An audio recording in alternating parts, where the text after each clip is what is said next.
Iztēlē redzot mūsu nepacietīgos pastāvīgos klausītājus, kā arī ziņkārīgos jaunpienācējus, ir skaidrs, ka pienācis laiks kārtīgai sarunai par Simfoneta Rīga 19. sezonas otrās puses 5 abonementa koncertiem un to programmām. 31. janvāris. Koncerts skanēs programma ar ļoti poetisku nosaukumu Vientuļais eņģelis. Protams, ir runa par Pētera Vaska, lielisko skaņdarbu violei un stīgu orķestrim, kompānijā ar Bethovena 2. simfoniju un Fanijas Mendelsonas uvertīru. Koncerta viesis, programmas autors un izpildījuma vadītājs būs Florians Donderers, mūziķis, kur aizrautība un iedvesma šķiet spēja iedvest dzīvību un padarīt par šedevru jebkuru skaņdarbu, varbūt par Černī klavieru vingrinājumus. Fanija Mendelsona, gribētos pievērst uzmanību šai komponistei, ir talantīga un enerģiska sieviete, kas 42 gadus dzīvoja 19. gadsimta sākumā. Viņas mūzika tika maz atskaņota, jo tajā laikā valdošu aizspriedumu dēļ sieviešu vārdiem, komponistiem nebija lēmts parādīties uz lielajām tā laika koncertu skatuvēm. Taču šobrīd viņas mūzika piedzīvo īstu atzimšanu un renesansi, un ticiet man, tas ir to vērts. Vispār šajā pusgadā būs ļoti daudz, pat priekš mums, ļoti daudz jaunumu, ļoti daudz jaunu vārdu, ļoti daudz jaunas un nepazīstamas mūzikas. 28. februāris. No Tallinas atbrauks Olarī Elts.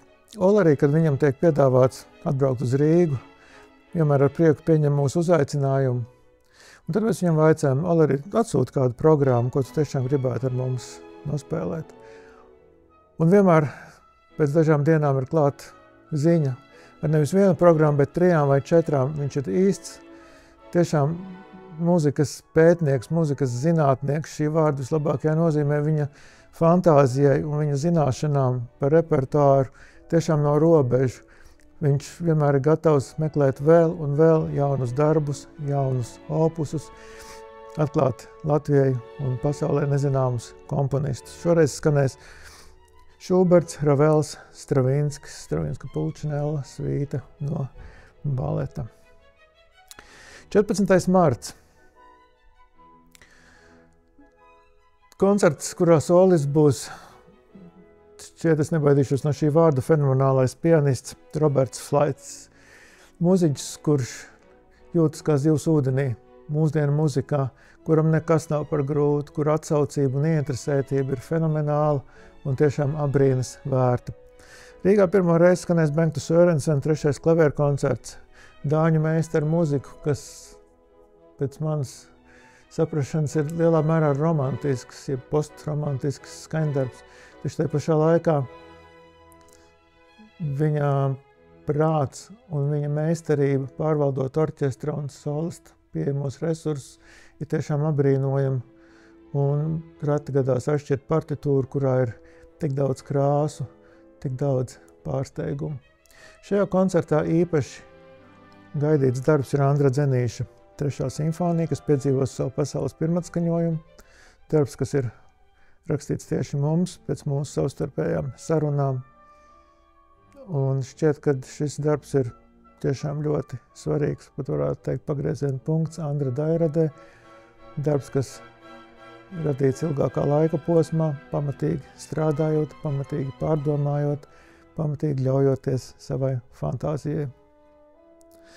Tālāk ir koncerts 11. aprīlī, uz kuru es gribētu aicināt īpaši, jo šī programma, manuprāt, ir vienkārši izcila.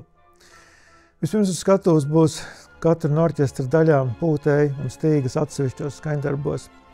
Skanēs Eriha Korngolda simfoniskā serenāde stīgu orķestrim. Darbs, kas ir tiešām ārkārtīgi paģērošs no izpildītājiem, kas ir ļoti grūts. Un patiesībā tāpēc nepārāk bieži atskaņots, taču šis ir tas īstais brīdis, kad šai muzikai skanēt šeit, mūsu koncertā Universitātes aulē. Tam pretī Mocarta serenāde pūšam instrumentiem, do minorā. Darbs ar neparastu dramatismu, piesātinājumu, tiešām uzrakstīts no sirds. Koncerta otrajā daļā Mocarta Linces 38. simfonija, kurā viss orķestris satiksies kā vienots organisms lieliskajā Jērga Vidmaņa vadībā un zem viņa interpretācijas un iedvesmas. Un tad jau klāt arī sezonas noslēgums 30. maijā, kur programmā jūs redzēsiet tikai 2 komponistu uzvārdus – Haydns un Ligeti. Ir lieliski būt kopā uz skatuves ar solistiem, ar kuriem saprašanās ir momentāna, bez garām lekcijām un daudzvārdības. Šāds kontakts kaut kā neizskaidrojami, bet tiešām ir izveidojies ar mūsu viesi Žanu Gienu Keirasu, vienu no šī brīža pasaulē izcilākajiem čellistiem. Un būs iespēja Rīgā dzirdēt Ģeorģa Ligeti čello koncertu, pavisam neparastu skaņdarbu, kurš šķiet Rīgā piedzīvos daudzus gadus pēc uzrakstīšanas savu pasaules pirmatskaņojumu.